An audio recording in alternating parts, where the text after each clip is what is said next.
जाति आधारित आरक्षण और जाति आधारित कानून से आपको क्या दिक्कत है? दिक्कत कहाँ नहीं है, बहुत दिक्कत है। बताइए।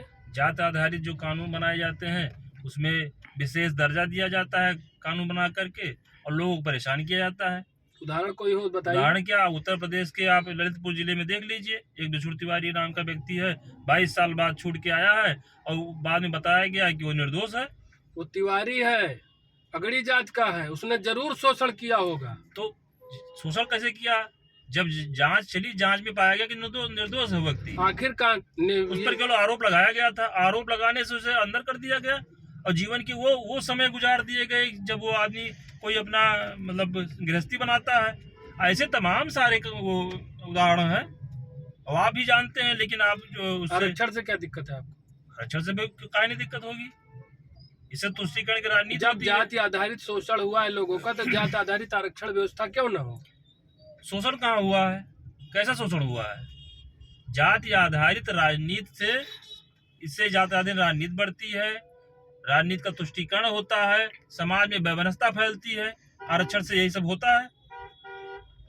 तो आप सब जो है संसाधनों का पुनर्विभाजन क्यों नहीं करते हैं? मंगरू कलेक्टर हो गया, उसका भाई शमसुल बेरोजगार रहा, मंगरू के 2 बच्चे, शमसुल के 12 बच्चे। अब सबको समान कैसे किया जाए? सबको समान करने का आज का ये आप सोच रहे हैं? जब पढ़ाई करने का समय था तब उसको पढ़ना चाहिए था। अरे ना कलेक्टर होता, कहीं कुछ तो होता। ये थोड़ी बात है कि क्या उसने समाज में कोई योगदान नहीं दिया? कोई योगदान उसका नहीं है। क्या योगदान है बताइए आप? 12 बच्चे पैदा करना आसान काम है क्या?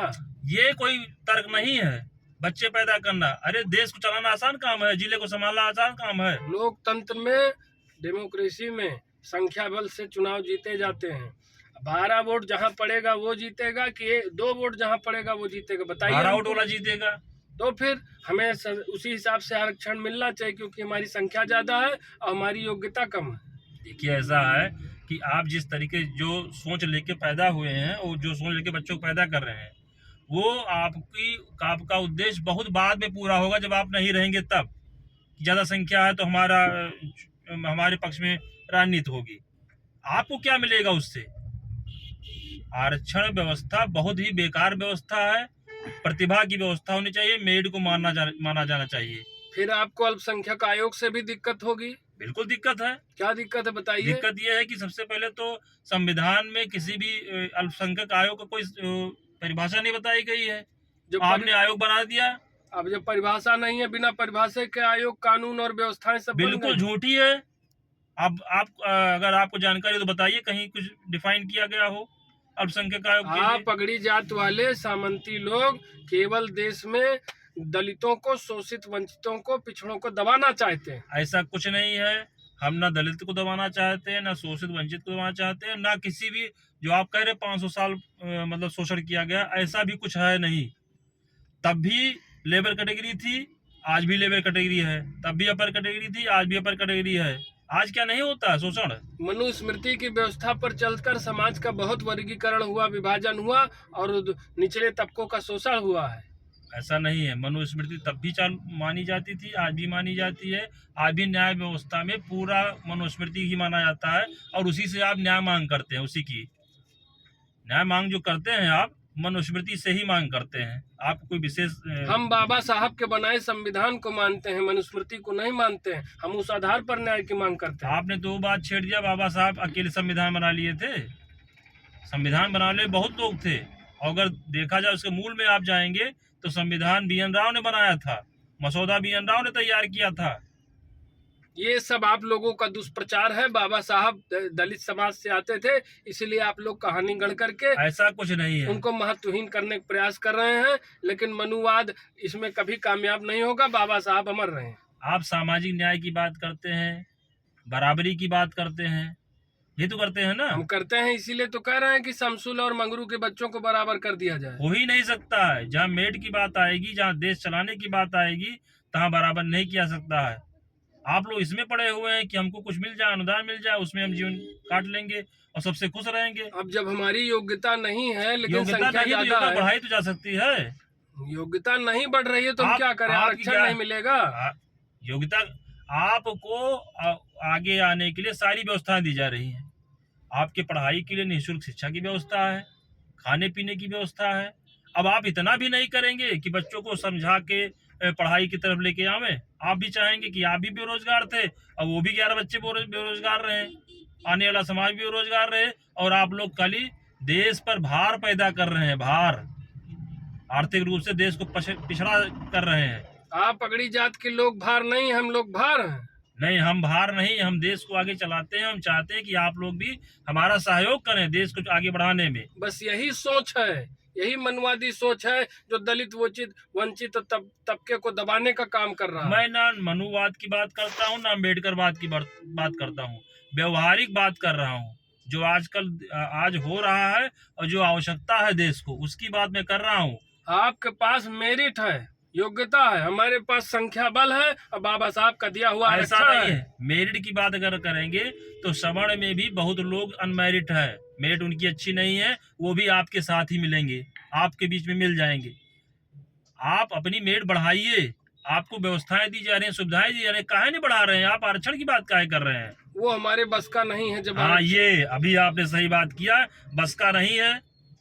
हमें जो आरक्षण दिया गया है, जो हमारा संख्या बल है, उस हिसाब से हमको व्यवस्थाएं चाहिए। हमारी ये लड़ाई है, मेरिट फर्जीवाद। गांव में एक कहावत कही जाती है कि हत्यारी बल पर खेत चरबो, ये वो है वाले है।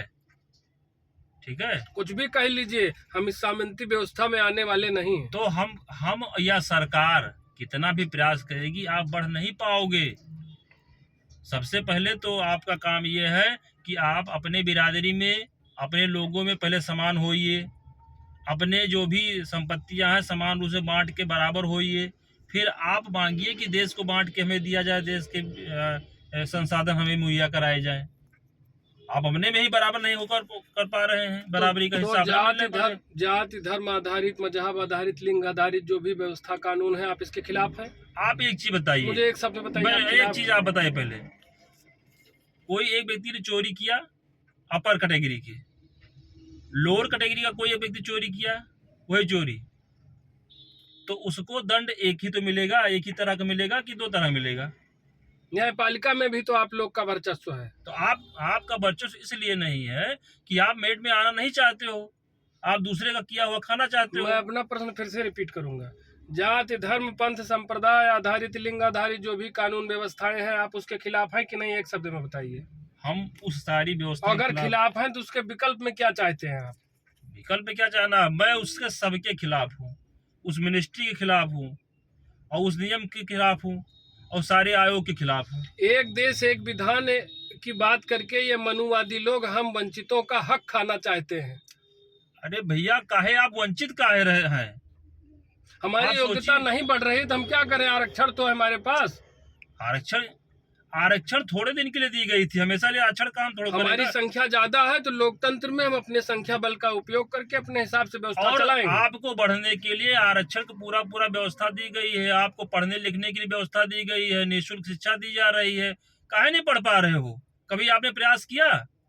आप तो वहाँ वो उन नेताओं के जो आपके समाज के नेता बने बैठे हैं, उनकी बातों को मान करके मोटिवेट हो रहे हो, और वो बैठ के मलाई काट रहे हैं आप लड़ा करके। मंगरू पढ़ लिख कर कलेक्टर हुआ, उसके केवल 2 बच्चे हुए।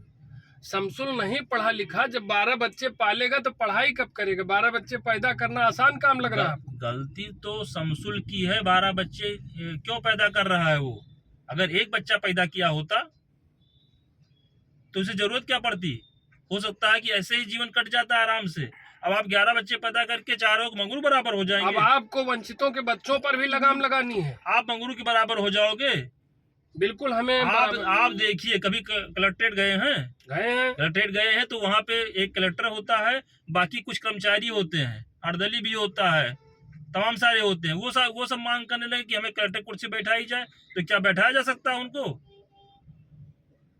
भाई, समानता का अधिकार उनको भी चाहिए, वो भी कलेक्टर बन जाएंगे वहां पे। आप ये जानिए कि अपने मेरिट के आधार पे कलेक्टर बनते हैं लोग, अधिकारी बनते हैं लोग।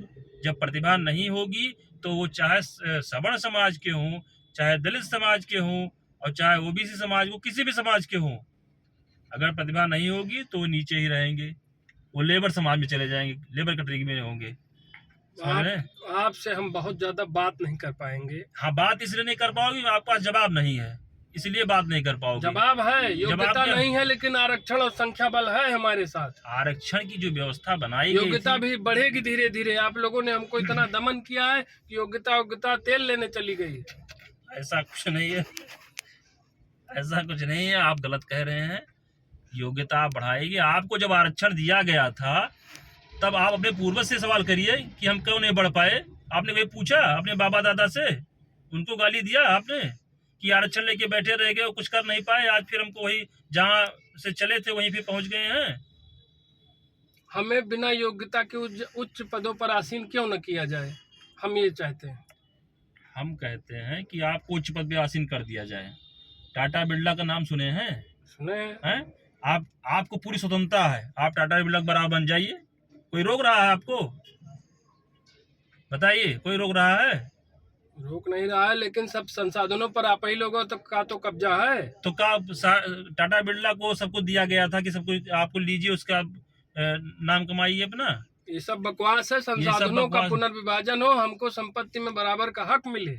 आपकी मांग, और केवल हमें शमसुल की संपत्ति में उसके 12 बच्चों को हक नहीं, मंगरू की भी संपत्ति में हक मिलना चाहिए, तभी सामाजिक समानता होगी। सामाजिक समानता की बात आप करते हो। ये बताइए, चुनाव होता है, कुछ सीटें आरक्षित की गई हैं, जहां सवर्ण सीटें हैं वहां सामाजिक अधिकार दिया गया है, समानता दी गई है।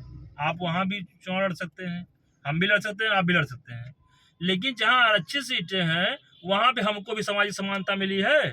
आप बताइए, वहां हम चुनाव क्यों नहीं लड़ पा रहे हैं? हम आपसे ज्यादा बात नहीं कर पाएंगे। आप प्रश्न का जवाब दीजिए।